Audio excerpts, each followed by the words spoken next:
गाना गाने से पहले भी मारिया से ये पूछना चाह रहे थे कि उनकी ईद कैसे होती है, क्योंकि अक्सर जो लड़कियां होती है वो तैयार होती है और इंस्टाग्राम वगैरह पर पिक्चर्स लगाती हैं, तो सोशल मीडिया के दौर में आपकी क्या एक्टिविटीज होती हैं ईद के दौर में? जो फर्स्ट बात की थी ना कि जेंजी, जेंजी वाली वाइब बड़ी फकीराना टाइप की हूँ मैं हकीकत में भी, तो इतना ज्यादा सजना सवरना मुझे पसंद नहीं है। नॉर्मल सा। तो ईद पर भी कोई सजना सवरना वो कुछ नहीं होता ईद के हिसाब से आप बेहतरीन लग रही हैं। जी। लेकिन ईद में आप नहीं रेडी होती हो, वो तस्वीरें वगैरह बनाने का कोई शौक? मतलब नहा लिया, कपड़े पहन नहीं, वो जिस तरह वो उनके कहने का मतलब है वो जिस तरह चूड़ियां परफ्यूम लगाती है, बस तो फिर वो ईद की जो सारी तैयारियां वो भी कुछ ऐसा नहीं होता? नहीं, वो इतना ज्यादा। वैसे आप उनको पूछ रही हैं तैयारियां, आप ईद पे आई हैं ना, आपने हाथों को मेहंदी लगाई, उन्होंने भी नहीं लगाई, आपने भी किसी ने भी नहीं लगाई, उन्होंने भी नहीं लगाई। ये तो कोई बात नहीं। इंतजार कर रहे थे ईदी का, ਜਿਹੜੇ मेहमान आएंगे वो मेहंदियां ला के आए। नहीं, मेहमान तो नहीं, हमारी फैमिली है जी, हमें ये कह के बिठाया गया ये हमारी फैमिली है, ये हमारा घर है, तो तभी तो हम आपके साथ मिलके ईद मना रहे हैं। बिल्कुल ठीक है, लेकिन आपको मेहंदी लगानी चाहिए। मेहंदी लगानी चाहिए थी। मेहंदी लगाती जाती है जी, जो उतर जाती है मेहंदी, मतलब आप वॉश करते हैं ना तो फिर आपका खामद आपको प्यार नहीं करेगा। ये भी बड़ी मिथ है, ये बड़ी मिथ है। मैं इस बात को मानती हूँ, और हमारे जो बड़े कहते थे उसमें यकीनन सच्चाई थी। आपके हाथों पे जितना मेहंदी का गहरा रंग आता है, आपकी सास और आपके मियाँ उतना ही प्यार करते हैं। और अल्हम्दुलिल्लाह रब्बिल आलमीन, मेरे ख्याल मैं हमेशा मेहंदी बहुत ज्यादा लगाती हूँ, लेकिन इस दफा इतना ज्यादा ओवरवर्क किया है, इतना ओवरवर्क किया है कि जिसमें मुझे याद है कि मैंने इस दफा ना मेहंदी और ना ही मैंने कोई कांच की चूड़ियां पहनी। वो इसलिए कि कांच की चूड़ियां मोस्टली टूट जाती हैं, फिर जो किसी वज जान कलेजे दे विच ते फिर छड्ड ही दियो। मुझे इस तरह पता है ये मेहंदी के कलर का कि अगर खामद प्यार करता है रंग ज्यादा चढ़े, तो मैं ये मेरी बीवी ने मुझे बताया था कि मेहंदी लगाने से अगर रंग गूढ़ा होवे ते खामद प्यार करता है। वो मेहंदी लगवाने गई तो मैं दुआवां करने लग गई, या अल्लाह ना गूढ़ा रंग चोरी ना पड़ी जाए। आजकल तो अर्क वाली मेहंदी होती है, वो तो केमिकल एक सेकंड में गोरा कलर आ जाता है। ਅਸੀਂ ਉਹ मेहंदी की गल ही नहीं कर रहे, ਤੁਸੀਂ क्यों एडे तंग पै रहे हो? अच्छा, आप यकीन करें, हम लोग आज भी अपने घर में जो मेहंदी है उसको खुद ही गूंदते हैं, खुद ही बनाते हैं और खुद ही ये पोरों पे भी लगाते हैं। जो साडी मां टिक्की इत्थे लांदी सी, इत्थे लांदी सी, असें आज भी उंज ही लाने आ, और ओदा रंग भी उन्ना ही सोहना आंदा है जिन्ना तुसी ओनू बनाओगे, जिन्ना ओदे च कौड़ा तेल तुसी पाना है। अच्छा, मैं वैसे ही बनाती हूँ जैसे मेरी माँ बनाती थी, और वो अल्हम्दुलिल्लाह बड़ा सारा छन्ना बनाईदा है जिदे च मेरियां भाबियां भी, भैणां भी, या जो भी आए। और मेरी तमन्ना होती है कि मेरे भाई है ना, यहाँ पे मैं उनको थोड़ी सी जरूर लगाऊं। और मैं किसी के घर भी शादी पे गई हूँ, मैंने दूल्हे को यहाँ पे मेहंदी जरूर लगाई है। मैं कहती ये मेरा रंग और ये मेरी मोहब्बत है। और जब वो रंग आता है और फिर वो बाद में जब पिक्चर्स में आता है, यार रूबी बाजी ने मैंने फोटो रूबी बाजी दी प्यार है, तो ये प्यार ही सब कुछ है, बाकी तो सब पानी है। बिल्कुल ऐसा ही है, प्यार बांटते रहे, प्यार लेते रहे और सबके लिए आसानियां होती रही। अच्छा खुशी साहब, कभी ऐसा हुआ है कि आपकी बेगम मेहंदी लगाने गई हो, दुआओं आप भूल गए हो दुआ शुआ करना, तो रंग थोड़ा सा हल्का हल्का आ गया हो, तो घर आके बाद मैं फिर सुबह ईदों बाद ही मिला गोशी तो नसीबों वाला है। अच्छा, गोशी तो नसीब वाला, नदीप भाई अल्लाह ताला ने एडी रहमत की है, इतना लकी है अल्लाह ताला ने इसको वो बेगम दी है जिसको बंदा सिर्फ सोचता है, जो बंदा कहता है कि या अल्लाह मुझे ऐसी बीवी से नवाज। आप यकीन जानिए, गोशी खान साहब की बेगम वलीमे वाले दिन, यानी वलीमा रात नू, ते गोशी साहब दी बेगम साहबा 11 बजे कपड़े धो रही सी, पता नहीं यदि कोई शर्ट धो रही सी या की, हाय मैं मर गई, की करनी आती नहीं। वो उसने वलीमे वाले दिन से अपने आप को इसके रंग में, बल्कि अपने रंग में इसको और इसके खानदान को रंग लिया। ये अपना ये तो होती है कि बंदा ये फील ही ना करे कि हम किसी और घर में आए हैं, अपने घर में। ऐसा ही है, मेरी बेगम जब ब्याह के मैं लेके आया तो उसको जो गेट पे जो तेल चोंदे ਉਹਨੂੰ तेल चोण एक रूबी अनम सी ते ठाकर लाहौरी साहब। अल्हम्दुलिल्लाह हमने अपने कुरान पाक ठाकर लाहौरी साहब ने पढ़ाया उनको। हमारी ये रिश्तेदारी है, हमारी ये दोस्तियां हैं, हम नए दोस्त नहीं बनाते। असल यही फैमिली होती है। ਸਾਡਾ ਨਵਾਂ ਕੋਈ हाँ, ਮਿਲਣ ਵਾਲਾ ਨਹੀਂ बिल्कुल। ਹੈਗਾ, ਸਾਡੇ ਸਭ ਪੁਰਾਣੇ ਨੇ। ਅਸੀਂ ਸਾਰੇ ਇੱਕ ਦੂਜੇ ਦੇ ਨਾਲ ਭਾਵੇਂ ਲੜੀਏ ਮਰੀਏ ਜੋ ਮਰਜ਼ੀ ਕਰੀਏ, ਅੱਲਾ ਨਾ ਕਰੇ ਸਾਡੇ ਚੋਂ ਕਿਸੇ ਇੱਕ ਤੇ ਵੀ ਕੋਈ ਔਖਾ ਵੇਲਾ ਜਾਂ ਕੋਈ ਬਿਮਾਰ ਜਾਂ ਸਾਰੇ ਕੋਈ ਇੱਕ ਪਰੇਸ਼ਾਨੀ ਇੰਪੋਸੀਬਲ ਕਿ ਸਾਡੇ ਜੀਆਂ ਨੂੰ ਕੋਈ ਹਮ। ਤੂੰ ਕਰ ਜਾਵੇ ਜਾਂ ਸਾਡੇ ਜੀਆਂ ਦੇ ਖਿਲਾਫ ਕੋਈ ਗੱਲ ਕਰ ਜਾਵੇ ਤੇ ਫਿਰ ਫਿੱਟੇ ਮੂੰਹ ਸਾਡੇ ਕੋ ਪਹੁੰਚ ਕੇ ਫਰਕ ਹੈ। ਅਸੀਂ ਤੇ ਇਨਸ਼ਾਅੱਲਾ ਅਲਹਮਦੁਲਿल्लाह हर थां ते बांह भी ते कंध भी बन के खलोते हैं। कम्युनिटी बड़ी जरूरी है। एक फैमिली एक दूसरे की खुशी गमी के साथ खड़े हो जाना, ये बहुत बड़ी बात है। अल्हम्दुलिल्लाह। और जो जिस सिस्टम में ये चीज नहीं ना होगी, वो आप सिस्टम देख लें कभी भी नहीं चल सकता, वो बर्बाद ही आपको नजर आएगा। आप फैमिली की, एक घर की फैमिली को देख लें, अगर एक फैमिली एक दूसरे नाल मिलजुल के नहीं चल रही तो हर मोहल्लेदार हर रिश्तेदार उन्हां दा मजाक भी उड़ाएगा, उन्होंने लड़ाई का हर पासे झगड़े दे रोले बना देंगे। ਜਦੋਂ ਇੱਕ ਹੋਣਗੇ ਕੋਈ ਜ਼ਰੂਰਤ ਨਹੀਂ ਕਰ ਸਕਦਾ। ਨਦੀਮ ਭਲਵਾਨ ਜੀ ਗੱਲ ਹੈਗੀ ਕਿ ਤੁਸੀਂ ਥੀਏਟਰ ਨੂੰ ਦੇਖ ਲਓ ਨਾ, ਅਸੀਂ ਪਹਿਲੇ काम करते थे फैमिली, हम फैमिली की तरह काम करते थे, ठीक है ना। अब थिएटर पे वो सिस्टम ही नहीं है। कुड़ी आंदी है वो अपने एक छोटे जे कमरे च वड़ जाती है, दूसरी कुड़ी आंदी हो दूसरे छोटे जे कमरे च वड़ जाती, लड़के अलहदा बैठे हैं, एसोसिएशन ही नहीं, वो चीज ही नहीं है। हम उसी जगह पे बैठते थे, एक ही मेकअप रूम होता था, उसी में हमने अपना तैयार होना है, उसी में हमने अपने कॉस्ट्यूम चेंज करने हैं और काम करना है। मेल और फीमेल ग्राउंड में भी अगर बेसमेंट में बना है तो तमाम मेल फीमेल एक ही जगह पे बैठे हैं और तमाम एक दूसरे के दुख और दर्द में शरीक है। एक दूसरे की अगर कहीं कमी पेशी वो है ना, वो सब एक दूसरे को बताए बगैर पूरी करते थे। और इसी वजह से हम लोगों की पुरानी मोहब्बतें आज भी कायम है अल्हम्दुलिल्लाह रब्बिल आलमीन। 99% शोबिज़ में मेरे भाई हैं। ऐसे ही है, ऐसे ही। मैं जिनको जैसे डार साहब को अब्बा जी कहती हूँ, जैसे राशिद साहब को बाबा जान कहती हूँ, इस तरह मैंने अपने रिश्तों को अल्हम्दुलिल्लाह रब्बिल आलमीन चलाया और उन्होंने मुझे इतना ही प्यार दिया। बिल्कुल ऐसे ही आज मैंने देखा है, आज मैंने लिटरली फील किया है कि अब वाकई में अब जो आर्टिस्ट आ रहे हैं या जो भी है उनमें तो सब में इतना एरोगेंस है, इतना एटीट्यूड है, वो समझते किसी को कुछ नहीं है। वो कहते कि नहीं जी ठीक है जी पहले हम हैं। 7G actor 7G actor. ये बात आपकी बड़ी अच्छी की है। मैं पहले जब भी जाता था ना तो मैं सबको बैक स्टेज पे जाके मिलता होता था, दिन दहाड़ जब जाना। तो अब जाने के पीछे दिल नहीं करता कि बाकी सब अपने अपने कैबिनों में है। कोई एक के कैबिन में जाऊंगा, 3 जो बाकी बैठे हुए हैं की कर लियो ते कैबिन च खैर सी गए ਉੱਥੇ ਨਵਾਂ ਇਕੱਠਾ ਖੁੱਲ ਜਾਣਾ। की देख आए हो यार मुंडिया पता कर जरा की देख आए ने उधर।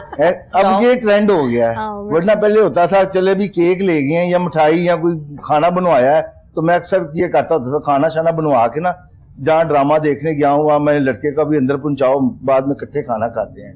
तो वो एक फैमिली की तरह सबके साथ ना एक मिलजुल के एंजॉय होता था। अब अगर एक के लिए बनवा के लेके जाऊंगा ना तो बाकियों ने कहना ना ना साड़ी तो ना सलाम दुआ भी नहीं की, तो मजबूरी काम कर रहे हैं। अच्छा मुंडिया ने कहना हाँ एक कुड़ियां ले खाना बहुता घाल दिता है, साडे वाले नहीं आए। ये लड़ाई स्यापे नालों बेहतर है बंदा ना ही जावे। अब जाते हैं सिर्फ ड्रामा देखा या जो उनके ओनर है या कोई प्रोड्यूसर या कोई अपना आर्टिस्ट अच्छा है उसको प्रोड्यूसर के ऑफिस में बुलाया तो उधर बैठ के 10 मिनट मिलजुल के तो निकल आए। पहले वाली वो बातें नहीं रही। बड़ा बड़ा एक फैमिली की तरह मजा आता पहले एसोसिएशन होती। नदीम भाई साडे जेड़े जो हमारे बड़े थे, तारक जवेद साहब अल्लाह उनको जन्नत में आला मुकाम दे, मैं उनकी बात इसलिए जरूर कोट करूंगा कि उनको अगर पता चला ना कि फलां कोई शख्स बीमार है तो उन्होंने एक पेपर लेना, उसके ऊपर नाम लिख देना रूबी अनम, खुद ही पैसे लिख देने 2000 रुपया, गोशी खान 1000 रुपया, फलाना 500 रुपया, ये दोगी साइन कर दो, हमारी पेमेंट से वो कट गए। ये क्या है जी, फलां की बच्ची की शादी है वहां पैसे दे दे, या फना बीमार है अदाकार उसको ये पैसे पहुंचाने हैं। अब तो ये भी नहीं है। गोशी उस दौर में आपने देखा है बड़े जूनियर लड़कों को मोटरसाइकिलें लेके दी हैं। हाँ जी। तमाम आर्टिस्टों ने उस वक्त मेरे 40-45 हजार की मोटरसाइकिल या इतनी भी थी तो सब लोगों ने, किसी ने 5000 दिया है, किसी ने 2000 दिया है, जो साहिब हैसियत उसने 10 भी दिया है। और वो जो बंदा पैदल आता है या वैन पे आता था वो मोटरसाइकिल पे आ रहा है। फिर किसी एक शख्स ने उसके जिम्मेदारी ले ली है कि वो उसको पेट्रोल डलवा के दे करेगा वीकली। वाह जी वाह, इसका मतलब है आप लोग स्टेज पे भी बिल्कुल फैमिली की तरह, तभी तो ये चीजें एक दिन में डेवलप नहीं होती हैं, ये मोहब्बतें और ये जो प्यार है एक दिन में। अच्छा नदीम पहलवान साहब, आपने जाना है आपकी मसरूफियत है बहुत ज्यादा, आपने घर के बारे में बताया कि घर में ये मसरूफियत होती है, अपनों को मिलते हैं, बहन भाई इकट्ठे होते हैं, बाकी दूसरी सियासी मैदान की तरफ जाया जाए तो फिर ऐसा तो हो नहीं सकता कि वहां पर कोई गेट टुगेदर ना हो, मुलाकातें ना हो। दूसरा दिन हमारा ये होता है कि हम अपने कायदीन की तरफ जाते हैं, उनकी तरफ जाके चौधरी साहब की तरफ घर जाके उनकी फैमिली के साथ हम अपने सारे दोस्त वगैरह बाकी भी पार्टी अहदेदार इकट्ठे होके वहाँ पे उनके साथ सेलिब्रेशन करते हैं, क्योंकि पहला दिन हर किसी ने अपने अपने इलाके में नमाज पढ़नी है, दूसरे दिन फिर हम अपना एक सियासी रखते हैं, तीसरे दिन फिर हम रखते हैं अपने जो खास दोस्त हैं उनके साथ फिर रखते हैं लंच। ससुराल डे कौन सा है आपका? जी ससुराल डे, एक दिन ईद का ससुराल डे ये होता है कि मसलन के अल्हम्दुलिल्लाह जो हमारा जो भी बीच में टाइम निकलता है ना, मैंने क्योंकि बहन भाइयों को पूरा एक टाइम दिया होता है, एक एक दिन तीनों दिन, लेकिन जो बेगम साहबा का होता है वो कहती है मेरा दूसरा दिन रात का ससुराल का। कोशिश मैं वेखिया है कि बुढ़ियां दा दूजा दिन ही क्यों होंदा, मेरियां भरजाइयां भी जेड़ियां ने या कि बेगमा दा दूजा दिन। हाँ यही होता है पहला दिन ना। देखिए बात ये है, जो हमारा तरीका है ना बड़ों का जैसे चलता आ रहा है, पहला दिन जो औरत का ना वो अपने घर का है, बेशक जिस घर में वो ब्याह के घर में गई है बहनें ना, आती हैं उसी घर का है।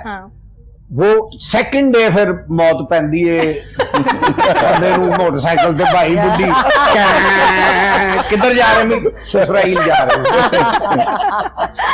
उसका भी अपना ही चाव। क्या बात है, क्या ये मजे हैं जिंदगी। बिल्कुल ऐसे ही है। अच्छा एक बार फिर ईदी की बात करते हैं कि आपको बचपन में कम से कम या अभी भी कम से कम कितनी ईदी मिलती है और ज्यादा से ज्यादा कितनी मिलती है, और कोई एक खास मेमोरी होती है ना ईद की, तो कोई ऐसी बचपन की कोई यादगार वाकया सुना दे जो आपको अभी तक याद हो। बचपन में मेरे जो वालिद साहब थे ना वो बड़े जिंदा दिलाने थे, उन्होंने क्या करते होते थे, नई कापियां मंगवाते थे, जैसे अब हमें शौक है, हाँ। वो नई कापियां मंगवा के ना अपने ये तख्त के ऊपर जहाँ बैठे होते थे ना वहाँ पे उन्होंने रखी होती थी ऐसे नई कापियां, 100 वाली, 50 वाली, 10 वाली, 20 वाली, उन्होंने सबको बांटने होते थे ना जब पैसे, तो मुझे साथ बिठाते थे। मैंने एक दिन पूछा, मैं कहा अब्बा जी आप मुझे ये क्यों इस तरह बिठाते हैं? कहते हैं पुत्र मेरी जिंदगी पता नहीं क्यों होनी कि नहीं होनी, मेरे बाद तो ये मुझे जब मैं सेवन शरीफ भी जाता होता था तो मेरे वालिद साहब बचपन में मुझे लेके जाते थे उर्स पे, तो आज तक मैं उसी तरह जा रहा हूँ। अभी देखिए बसंत थी, मैंने बसंत छोड़ दी लेकिन अपने मुर्शद का मेला नहीं छोड़ा, क्योंकि हमारे जो मुर्शद का मेला है वो मैं पूरा साल उंगलियों पे गिनता हूँ कितने दिन रह गए और कितने दिन आने वाले हैं। तो ये जो आपके जो रूहानी और जो अपने फैमिली के खास माहौल चीजें होती हैं ना, ये आपको बड़ी दूर तक लेके जाती हैं। और मैंने आज तक अपने वालिद साहब के दोस्तों के साथ भी दोस्ती रखी हुई है।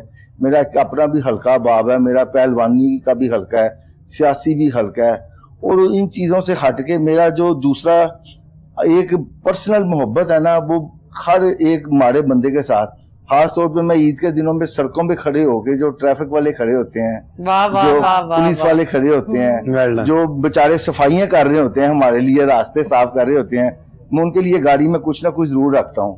जब मैं उनसे खड़ा होके ईद मिलता हूँ ना तो उनके अंदर एक इतनी बड़ी खुशी होती है। वो दुआ ने रंग लाए ने, झूले लाल दे ते रंग तानू लगे ने, मां बाप दियां भी दुआवां लगियां ने, लेकिन वो जड़ियां मोहब्बतां जदों कोई कहंदा ना अल्लाह दे ते रहमत कर दे, मेरा मालिक कायनात, ਉਹ ਜਦੋਂ ਹੱਥ ਚੁੱਕੇ ਹੁੰਦੇ ਨੇ ਉਹ ਰਹਿਮਤ ਤੁਹਾਡੀ ਗੋਦੀ ਤੁਹਾਡੀ ਝੋਲੀ ਚ ਪੈ गई होती है। बेशक। और मैं माशाल्लाह मंगल वाले दिन खुली कचहरी भी लगाता हूँ अपनी मिनिस्ट्रियों की, और हमने अल्हम्दुलिल्लाह अपनी खुली कचहरियों में ऐसे ऐसे लोगों के मैंने काम किए हैं। कई फनकार बरादरी हैं जो मेरे पास आए हैं, लोग उन्होंने कहा मेरा ये मसला है, मेरे ये मसाइल हैं। एक फनकार थी, उनकी वालदा का ऑपरेट था, उसने 25 लाख रुपया डॉक्टर ने उसको बताया, लेकिन मैंने कहा आपके 25 रुपये भी लगेंगे तो नदीम पहलवान लगाएगा। और अल्हम्दुलिल्लाह मैंने पूरा उसका ऑपरेट भी करवाया और उनके घर बुके भी भेजा। मैं कहा ये माँ जी को मेरी तरफ से जाके दें, और देखें अल्लाह ने आगे हमें आज ताकत इज्जत दी हुई है ना, तो अगर हम इसको सही तरीके से नहीं यूटिलाइज अपने हल्का बाब में करेंगे तो ये सब अल्लाह वापस ले लेगा। बिल्कुल जाहिर है अल्लाह अमल ही तो देखता हाँ। है। बिल्कुल ऐसा ही बिल्कुल। है अमल हाँ, तो का। देखो ਤੁਹਾਡਾ प्रोग्राम बर्बाद हो जाएगा जे कुड़ियां नु ईद ना देके गए। नहीं, नहीं, वो तो डन हो हमारे गया। हाथ नहीं, में नहीं, आवाज वो- है वो- कि- नहीं, नहीं, वो तो डन हो देखिए, गया। वो तो डन हो गया। अभी ठाकर लोधी साहब लोधी साहब से अभी बात होगी, उनको होगी बात। उनकी तरफ जाना है। इन्होंने क्या सहरी भी करनी है या या अफ्तारी करनी है मेरी नहीं, तरफ। नहीं, नहीं, और आपको गिफ्ट भी ईद में ईद नहीं गिफ्ट सारी भी इफ्तारी मिलेंगे। लंघ गई ये अच्छा, हम- खुदा दा नाज़े मैं कहा ईद आप या तो करो। ईद हो गई, मैं कहा आगे करो। नहीं अच्छा मैं उधर हो गया था, बैठा हूं यार, सॉरी। तुम जल्दी देखिए, हो गई, मेरी तुम बात जल्दी अच्छा सुनिए। पता क्या सॉरी देखिए, इसको जरा कट मार दीजिए इसको कट मार दीजिएगा। अच्छा मेरी बात सुने, देखें आपको ईद मिलेगी लेकिन उन्होंने कहा है मेरी तरफ आए, ठीक है ना। हम इनकी तरफ जाएंगे, ठाकर लौहरी साहब को लेके इनकी तरफ जाएंगे, ये हमें खाना भी खिलाएंगे, ईद भी देंगे और साथ गिफ्ट भी हाँ देंगे। जी ये इंशाल्लाह। अभी तो सिर्फ ईद मिलेगी, फायदा। हाँ देखा, दूर की सोच आपने। हाँ सर चले बड़ा करें, अब ईद से बाद में गिफ्ट भी दे दीजिएगा, लेकिन अब ईद तो आज है ना। ले भी है ए कुड़ी शे ईद होनी चाहिए, बाकी गिफ्ट बाद में भेजना। अभी ईद अच्छा चलिए, ये तो खैर मजाक की बात थी। नदीम पहलवान साहब एक मैसेज कन्वे कर दें, क्योंकि आपका टाइम जो है ना बहुत कीमती, आपने जाना भी है। ईद पर अपने प्यार करने वालों को क्या मैसेज देंगे?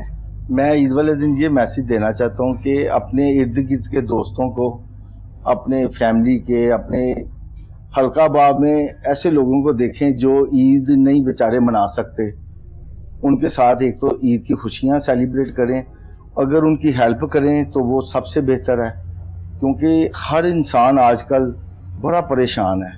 और जो परेशान लोग हैं ना, आज के दिन अगर आप उनके ऊपर जाके हाथ रखेंगे ना, तो अल्लाह की ज़ात ने जो खुश होना है उसने तो होना ही होना है। अल्लाह की ज़ात आप पे उससे 100 गुना ज़्यादा खुश होगी। और अपने इर्द गिर्द के लोगों को भी देखें और अपनी फैमिली को भी देखें, ये दोनों आपकी जिम्मेदारी में आते हैं, क्योंकि हम तो हर चीज़ अल्लाह ने हमें दी हुई है, हमने पहनी हुई है, हम एंजॉय कर रहे हैं, लेकिन जिनके घर ईद वाले दिन भी गोश्त नहीं पका या ईद वाले दिन भी कोई खाना नहीं अच्छा बन सका, तो ये भी हमें पूछा जाएगा कि भी ये तुम्हारे इर्द गिर्द के जो तुम समझते थे कि ये बेचारा नहीं पका सकता या नहीं खा सकता, और उनकी जरूर हेल्प करें। जैसे हमने रमजान में अपने जितने जानने वाले हमारे इर्द गिर्द के लोग थे, उनको अल्हम्दुलिल्लाह अल्लाह ने जितनी वसाकत दी हुई थी, उनको पहले राशन डलवा के दिया है कि वो रोजे अच्छे तरीके से रखें। और इसी तरह ईद पे भी हम सबको चाहिए कि बड़ा जरूरी है। और हमारी भी ना नदीम पहलवान जी दुआ है इस ईद पे कि अल्लाह पाक आपको सेहत तंदुरुस्ती दे, आमीन। और आपके लीडर जो हैं चौधरी शुजात साहब, अल्लाह ताला उनको सेहत दे। आमीन आमीन। बिल्कुल जी, उनके बेटे भी माशाल्लाह बड़ी इस मुल्क के लिए काविश कर रहे हैं। ओवरसीज पाकिस्तान की सालिक साहब के पास मिनिस्ट्री है, और शाफे साहब के पास जो सन्नत और पैदावार की है, और उकाफ में जितनी काली भेड़ें थी, अल्लाह के हुक्म से रमज़ान में शाफे साहब ने सारी पंजाब में ट्रांसफ़र करके अब नए तरीके के साथ इंशाल्लाह लोगों की पोस्टिंगें भी कर रहे हैं। और इतनी इतनी काली भेड़ें थी जो दरबारों में इतना इतना ज़्यादा चंदा इकट्ठा होता था, वो लोग घरों में ले जाते थे। अब उनका ऐसा एहतसाब किया है कि पता चल रहा है कि वाकई अच्छी बात है। और जहाँ सीएम पर साहबा ने इस चीज पे बड़ा उनको अप्रिशिएट किया है। बिल्कुल। उन्होंने कहा नहीं, वाकई उनको बड़ी बड़ी सिफारिशें की उन्होंने कि नहीं, अगर ये ठीक काम कर रहे हैं चौधरी बरादरान, तो मैं अल्हम्दुलिल्लाह अपनी पार्टी से भी ज्यादा इनकी रिस्पेक्ट। बड़ी बात है, जहाँ पर हम अच्छे काम करें वहाँ पर हमें ऑब्वियसली उस चीज़ों पे भी नजर रखना चाहिए जो हमारे खातों से इस तरह के खातों में जा रही होती है जिनकी कोई खबर ही नहीं होती। मारिया मीर साहिबा, ईद के दिन क्या पैगाम देंगी अपने प्यार करने वालों को? अच्छा अच्छा सुरीला सुरीला खाना बनाएं, सुरीला खाना और अपनों को भी खिलाएं, और अपने जो इर्द गिर्द के लोग हैं उनको भी खिलाएं, और बस यही पैगाम है, एक दूसरे का ख्याल रखें बस।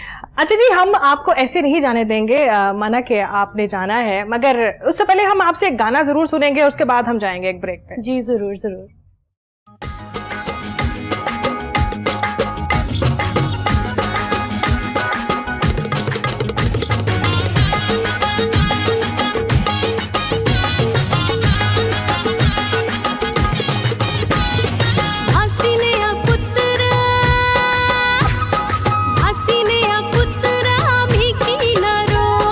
जिथे तू झुलिया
मसेरा